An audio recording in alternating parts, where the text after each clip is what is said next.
The family knew we need to take care of Emily. So that's what I felt. I felt the family who took care of me, the family who loved me and protected me. 2 decades ago, a town in Indiana was stunned by the murder of a teenage girl homesick from school. The case went cold for years. On a cold November morning in 1989, 16-year-old Amy Widener stayed home from school with her 2-year-old daughter, Emily. She wasn't feeling well. Her throat was sore. A typical sick day for a teenage mom juggling motherhood and high school, until it wasn't. That morning, before leaving for work, her mother Gloria asked if she wanted Emily taken to the babysitter. Amy declined, saying they'd be fine together at home. By 9:30 a.m., Gloria was already trying to reach them. She called, but no one picked up. So she called again, but still nothing. Worried, she called a neighbor, asking them to check on the house. When the neighbor came back saying no one had answered the door, Gloria left work right away. What she found when she got home would tear their world apart. In Amy's room, Gloria found her daughter's lifeless body, beaten, assaulted, and strangled. And somewhere in the house, 2-year-old Emily had been alone with her mother's body for hours. By afternoon, Indianapolis police would swarm the quiet residential street, and Amy's mother, Gloria, would discover a scene that would haunt her for decades to come. For 22 years, Amy's killer was free. The case went cold, they had nothing. But then, everything changed. A Facebook page ended up finally uncovering the shocking truth about who had been hiding in plain sight all these years. At Howe High School in Indianapolis, Amy Widener stood out for all the right reasons. Her French teacher, Jody George, remembered a student with an exceptional work ethic and determination that set her apart from her peers. Among her siblings, older brother JP, younger sister Tanya, and 12-year-old Cassie, Amy was the natural leader, the one who took charge of household chores and helped prepare family dinners. In their bustling home on East Terrace Avenue, she was the glue that helped hold everything together. Gloria Widener had raised her 4 children alone since her divorce, watching them grow into tight-knit teenagers who looked out for each other. Amy, in particular, seemed to shoulder responsibility beyond her years, helping her mother maintain their household while excelling in her studies. Her teachers saw a bright future ahead for the focused 15-year-old. But in 1987, things started to change. Amy began wearing looser clothes, even choosing baggy sweatshirts as the weather warmed up. She was hiding a secret, one that would turn their family's world upside down. It wasn't easy to keep it a secret, and as the months passed, it got harder. For 5.5 months, she managed to hide her pregnancy, the result of a relationship with Tony Abercrombie, one of her brother JP's best friends, who was 17 at the time. When the truth finally came out, it came with tears. "Mommy, I don't want you to hate me," Amy told Gloria. The news hit the family like a punch. Gloria, who had always thought she knew her kids inside and out, felt completely blindsided. How had she missed all the signs? She told Amy she couldn't see Tony anymore, feeling hurt and betrayed by the young man she had always treated like part of the family. What Gloria thought was the worst news possible ended up showing just how strong Amy was. The teenage mom-to-be threw herself into her studies, arriving early to class to stay on top of everything. She wasn't about to let her pregnancy get in the way of her education. Her French teacher would often find Amy in the classroom before anyone else, textbooks out, working hard to stay ahead before the baby came. Then, on October 25, 1987, the new baby was born and she named her Emily. Just 6 days later, Amy was back in her seat at school, ready to learn. She'd worked too hard to let motherhood sideline her education.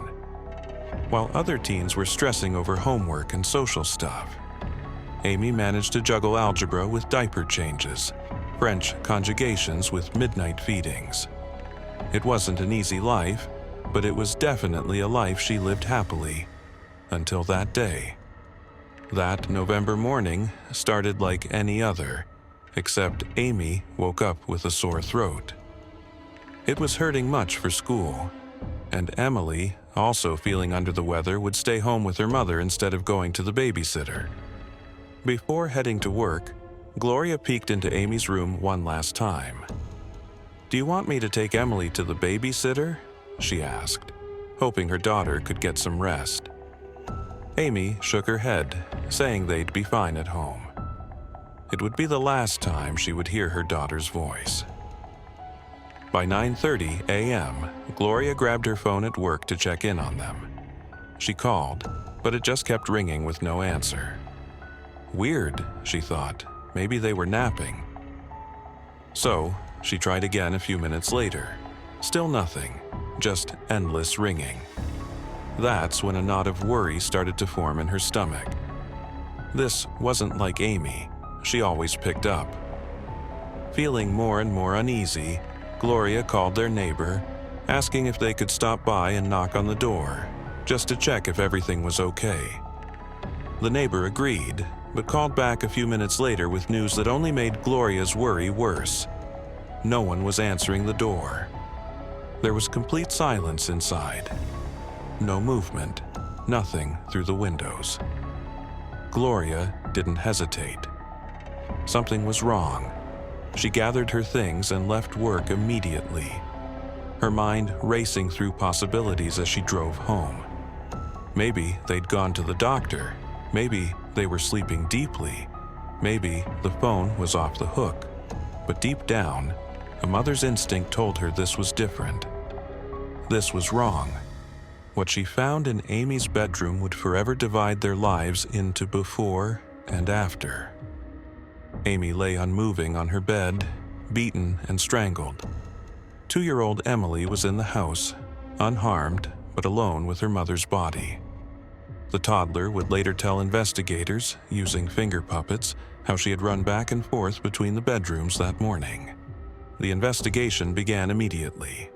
Captain Jack Gielker of the Indianapolis Police Department arrived to find a violent crime scene. Blood spatter marked the walls. A clear palm print, left in Amy's blood, stood out on the bedroom wall. The scene suggested a robbery gone wrong. A graphic equalizer was missing from the stereo system belonging to Amy's brother JP. Some cash had vanished. The back door stood open, suggesting someone had slipped in while Amy was home with Emily. But the level of violence, the sexual assault, this felt personal, driven by something darker than simple theft. But who would do something like that? The police brought Tony Abercrombie in for questioning, Emily's father and JP's friend. Then they started looking into Troy Jackson, who lived in the house behind the Wideners. He seemed to know a little too much about the missing stereo equipment. Neighbors came in, giving hair samples and fingerprints. But as each lead fizzled out, the investigators were left with an uncomfortable truth. Whoever did this had managed to slip away, leaving nothing behind except that bloody palm print on the wall. As weeks turned into months and months into years, the case grew cold. Gloria legally adopted Emily, and the family tried to move forward. But the weight of the unsolved murder hung over them. Gloria developed a terror of coming home to find her other children not answering, of having to climb those same stairs, never knowing what she might find. The case stayed cold until 2002, when Lieutenant Roger Spurgeon took over Indianapolis's new cold case unit. A mysterious caller came forward, saying they had dreams about Amy's murder and gave details that caught Spurgeon's attention. But, as it often went with this case, the lead went nowhere. Just another dead end added to a long list. Who had abused and murdered Amy Widener while she was at home taking care of her 2-year-old daughter? The police had no idea, and the case ended up buried among files and paperwork. Meanwhile, Emily grew up knowing Gloria as mom and Amy's siblings as her own.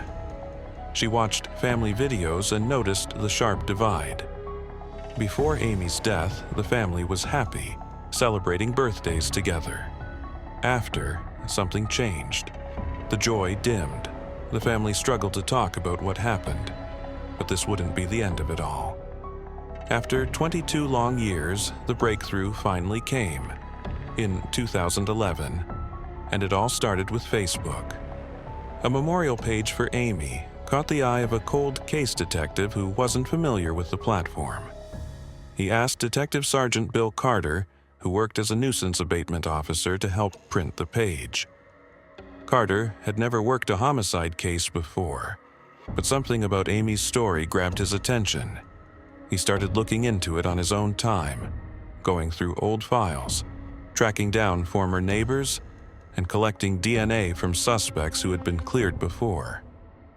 He approached the case with fresh eyes, and it paid off. A chat with Joy Haney, who lived across from the Wideners, led to a new name, Rodney Dank. To the Wideners, Dank wasn't a stranger. He was one of JP's best friends, someone who spent time at their house and even came to Amy's funeral. Yet, somehow, in all the years of investigation, the police had never formally interviewed him. So, Carter went to Dank's house, where he lived with his mother. Dank wasn't home, but called to arrange a meeting. When Carter returned on the appointed day, Dank had disappeared. Now suspicious, Carter ran Dank's criminal record and found a 1997 larceny arrest with fingerprints on file. What happened next would be the key that finally closed the case. The bloody palm print from Amy's bedroom wall, carefully preserved for 22 years, matched Rodney Dank's prints perfectly. After 2 decades of dead ends, Carter had identified Amy's killer in just 12 days of active investigation. There was just one huge problem. Dank had disappeared. The police tracked him using the OnStar system in his rental car and found him at a friend's house in Indianapolis. But when they confronted him, he pulled out a knife, slashed his own wrist, and still claimed he was innocent. He was sent to the hospital for treatment, and that's where the interrogation finally took place. And he finally started talking. I was in John Paulson would take the radio. She came around the corner and hit her in the head. Do you hear what? I don't know what it was. It was something out of the room.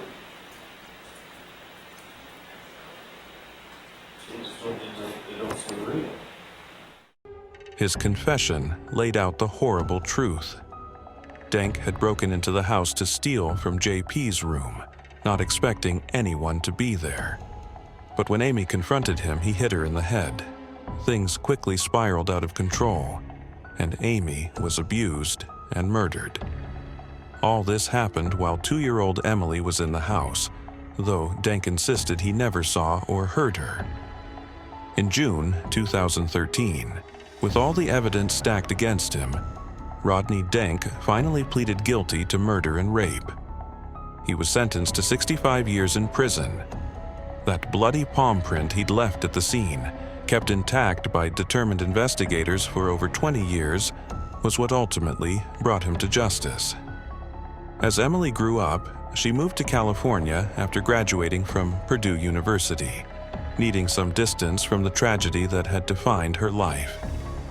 Gloria turned Amy's old bedroom into a space for the grandkids, keeping only Amy's hat as a reminder of what they had lost. Bill Carter was honored with the Indianapolis Police Department's Award of Merit, but turned down the offer to join the homicide unit. Instead, he went back to his role as a nuisance abatement officer, having solved one of Indianapolis's most notorious cold cases simply by asking the questions no one had thought to ask before.